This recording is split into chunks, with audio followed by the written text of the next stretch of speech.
Hi everyone. Today is part 2 of section 7.6 where we will be looking at some other common problems that involve solubility, equilibria, and KSP. Another potential scenario is dealing with what we call the common ion effect. So if you recall that using Le Chatelier's principle, the position of a solubility equilibrium can be shifted by changing things like temperature and concentration of the dissolved ions, or using both. We can now predict if a given set of ion concentrations will produce a precipitate or stay dissolved in a solution. And so now we're going to take a look at how this can influence the dissolution equilibrium system. How a chemist can shift a dissolution in favor of either forming more precipitate, which is in the reactants, or more dissolved ions, which is in the products. This is done by the common ion effect. So we can reduce the solubility of an ionic compound based on the presence of a common ion. So let's take a look at an example. So this here does represent what is the common ion effect. All right, this is the common ion effect. And so you need to pay attention to the problem if it actually involves a common ion. All right, so let's take a look at an example here. It says we want to find the molar solubility of lead 2 iodide in a 0.1 mole per liter solution of sodium iodide. So what you got to try to imagine is in our beaker, all right, so in this beaker here, we already have a solution that has a 0.10 moles per liter of NaI, sodium iodide. All right, so in this solution, the concentration is, we've got sodium ions, we've got iodine ions in solution. All right, they're all floating in the solution. What happens here is that I am adding, we want to find out what it's going to be to this solution. We're going to add some lead 2 iodide. Okay, so we're adding that. And so you'll notice here the common ion is the iodide, the iodine ions. And so obviously less is going to be required because we already have those ions already present in solution. So in order to solve this, we are going to always do the same thing. We always need to start off. Step 1 is going to be to set up an ice table.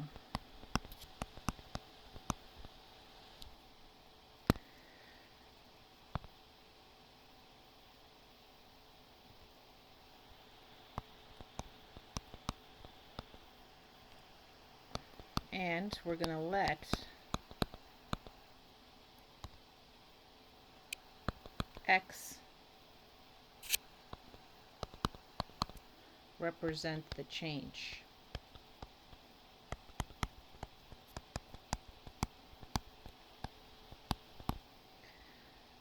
Okay, so for this reaction then, we're looking for lead 2 iodide. The dissociation equilibria equation is lead ions, breaks down into lead ions in water, and 2 iodine ions.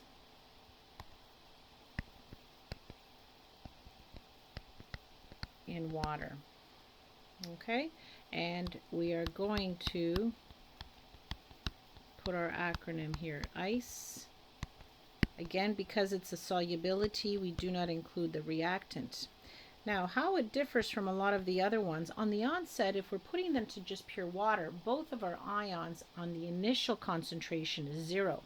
In this case, however, though, there already is some sodium ions already in solution, which means here it is 0.1 iodine ions already in solution. So it is not 0. And so now we're going to have a change of plus x and a change of plus 2x. So at equilibrium it's x, and here it's 0.1 plus 2 plus 2x.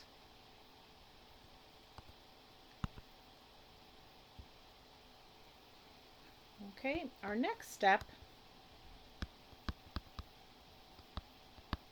is to set up our equilibrium law expression. So you notice all these problems, we're always following the same set of steps in order to solve them. So I'm just writing out to remind you what you're going to need to do. You're going to set up an equilibrium law expression for KSP.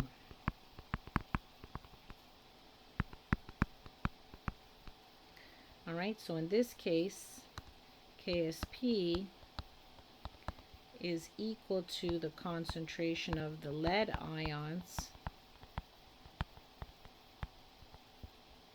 times the concentration of the iodine ions squared. Okay, so now we've got to solve. We know right now that we have here x, and substituting we got 0.1 plus 2x all squared. Now we need to find our KSP. It wasn't given to us in the question. So you need to look it up. So remember, you need to look up the KSP value in a reference table.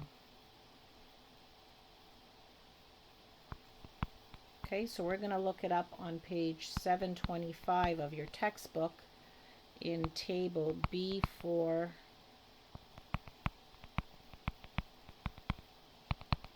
Okay, you got to look it up on a reference table. So I'm going to continue that, and when I look it up, I get an value of 8.5 times 10 to the negative 9. Now we got to use our assumption to sort of minimize our math here. We're going to do our assumption, and so we're going to assume that 0.1 plus 2x is equal to 0.10. And this is because KSP value is very, very small. Okay, it's less than 1.0 times 10 to the negative 5. So, continuing on then, I've got 8.5 times 10 to the negative 9. It now equals x 0.1 squared. Okay, I've got this bracket here. It goes to 0.1. It simplifies my math. And now I'm going to solve for x. So x equals 8.5 times 10 to the negative 9 over 0.1 squared. I've just isolated for x. And when I do that and rearrange, plug this all in, I get a final answer of 8.5 times 10 to the negative 7 moles per liter. Okay, so we see that our assumption is valid because the value of x is very, very small. So therefore, the molar solubility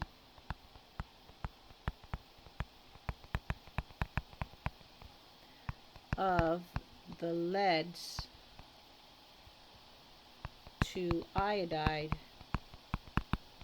is 8.5 times 10 to the negative 7 moles per liter.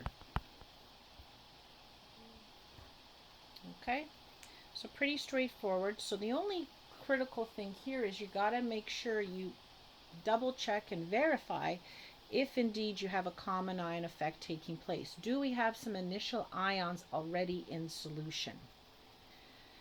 All right, the next thing that can happen is we can we are able to predict the formation of a precipitate by using KSP values.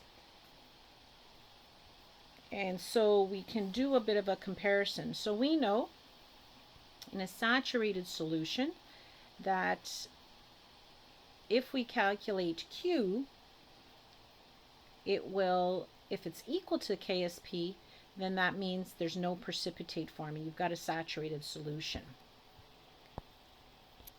If, however, the unsaturated solution, if the Q value is less than the KSP value, then you know that it's unsaturated. And if it is greater than the KSP value, then you can predict that it is a supersaturated solution. And so the ion product is going to be larger than the KSP. All right. So if we take a look, we can summarize this. Remember that Q equals the ion product quotient, which is not always going to be at equilibrium. We cannot assume. So if Q is bigger than the KSP given, that means a precipitate will result. All right. If Q is equal to the KSP, then it is no precipitate will form. And likewise, if it's less than, it's an unsaturated solution. And again, no precipitate will form. So we're going to use this value of finding Q to determine if indeed a precipitate will result. All right, so this is a second type of problem that you may come across. So let's take a look at this problem. We've got 50 grams of a 0.001 mole per liter of calcium chloride. It's added to a 50 milliliter of 0.01 mole per liter of sodium sulfate. Will a precipitate of calcium sulfate form? We're given the KSP, so you don't have to look it up. So in essence, what's actually happening here is the following.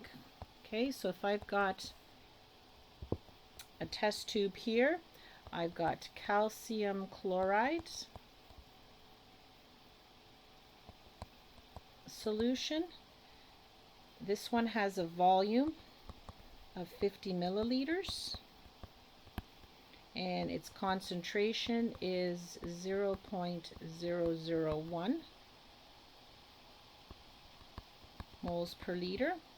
And then in my second test tube, I have my sodium sulfate solution. It too has a volume of 50 milliliters and its concentration, initial concentration, is 0.01 moles per liter. So what in essence is happening is I am mixing the two together. So I'm pouring this one and this one into a new beaker, and it results in having a new volume of 100 milliliters. Okay, so what we've got here then is we've got sodium ions in solution and chlorine ions, and then what we're forming here is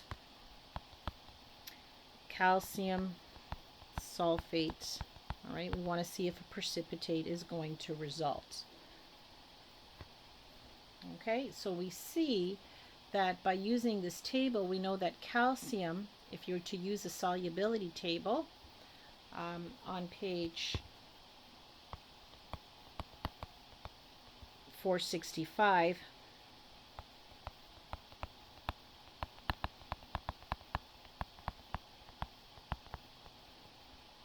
okay, which is on page 465, we see that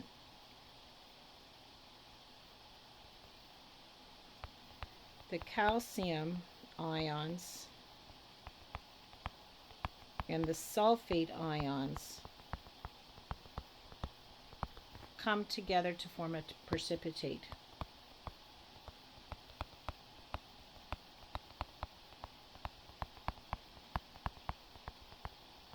PPT. Okay, so they do come together. All right, so let's take a look here then what is actually taking place. So we want to find the concentration here of calcium chloride. This is the concentration that we wish to find. All right, so if we recall, looking at our double displacement reaction, we've got calcium chloride and sodium sulfate. It's going to form calcium sulfate and salt, which is aqueous. All right, so you need to recall that C1V1 equals C2V2. We're going to need to use this. All right, so for calcium chloride, using this formula,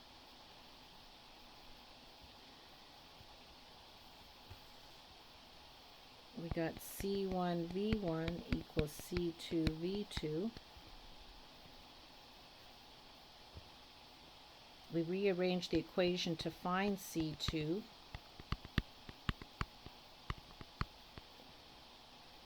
And if we plug in our numbers here, I got 50 milliliters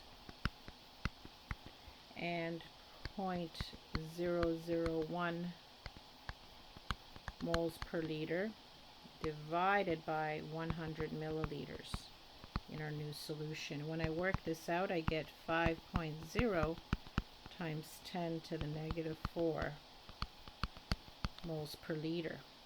This represents the concentration of my calcium ions. All right, that's going to give us my concentration, my new concentration of the calcium ions. And we do the same for sodium sulfate. Using that same formula, we're going to find its concentration.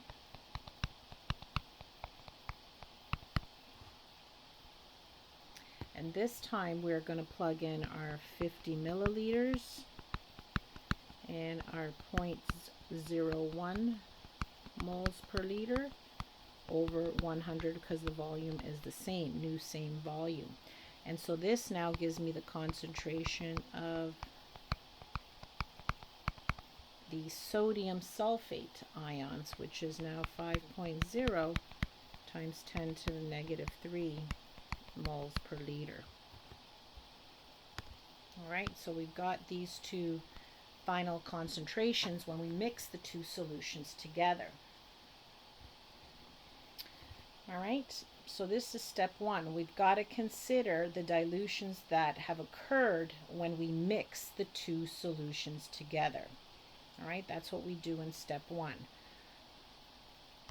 So I'll write that down so you remember when you're trying these homework questions. So step one is you're going to consider the dilutions that have occurred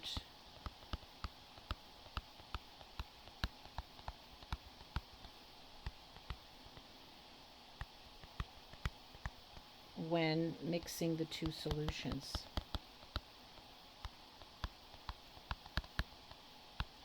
Okay, so that's what I did here.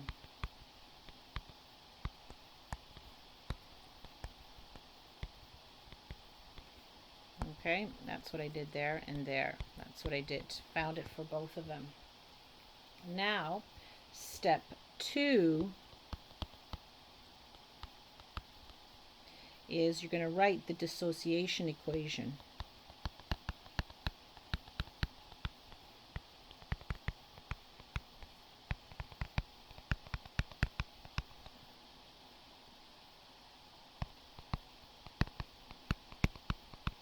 For calcium sulfate, right? Because that's what's potentially supposed to precipitate out. So it's going to be calcium sulfate, solid, is going to form calcium ions and sulfate ions.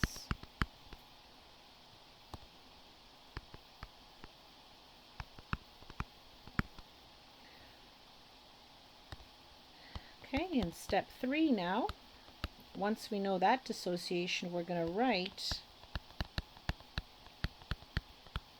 the ion product quotient. And if you recall from previous sections, the ion product quotient is exactly like expressing the equilibrium law expression, except we call it Q instead of K because we cannot assume that it is at equilibrium. And so that is going to be Q equals concentration of calcium ions times the sulfate ions. Okay, so because they're both a 1-to-1 ratio, we have calculated them in step 2. So for calcium, it's 5.0 times 10 to the negative 4. And sulfate is 5.0 times 10 to the negative 3. And plug that into the equation. And now I solve for Q, and I get an answer of 2.5 times 10 to the negative 6. Looking up, or we were given the KSP. All right, the KSP given in the question is 2.4 times 10 to the negative 5. So this means that Q is less than KSP. So therefore, no precipitate will form.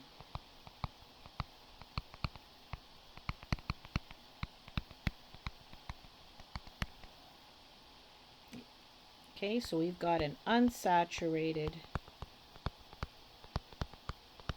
solution. Okay, and that is what you need to take into account in order to solve and predict if indeed a precipitate will form when mixing two aqueous solutions. All right, so folks, your homework then is to make sure that you read over section 7.6, and these are some extra questions you can try regarding the common ion effect and the prediction of a precipitate. So good luck, and we will see you in the next lesson.